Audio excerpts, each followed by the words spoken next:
how this ties in with all of the matter of reincarnation and karma, to me, is especially interesting because I like to think about this entire reality as being akin to a holographic multiverse. And the idea there is that all of these different possible yous and possible me's are actually out there.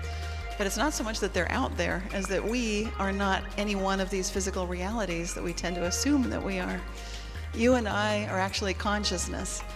And I think that is such a tremendously important finding that's got tremendous scientific backing right now. Akasha is a Sanskrit word for ethers, or sometimes they say sky. But it's divine source energy. Dr. Irvin Laszlo, who is a quantum, I think, physicist also, calls the Akashic record the information arm of God. It's where all divine source information is recorded. So every single person has their own Akashic record, and beings of light that keep those records for you.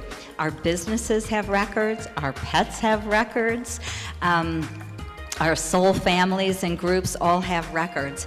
But what I also realized when I started to access the Akashic record for clients, the information that came through most often was about how their past lives were affecting this life. You know, the classic idea of time actually comes from the Greeks, which is it's a string, and at one end of the string you're born, and at the other end of the string you die.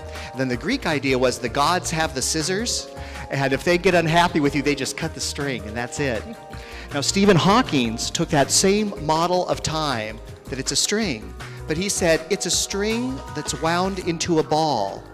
We experience it as a linear time in a string, but it's actually wound into a ball and exists all as one thing at the same moment. And right now, where we have the reincarnation, we have karma, which has to do with past lives.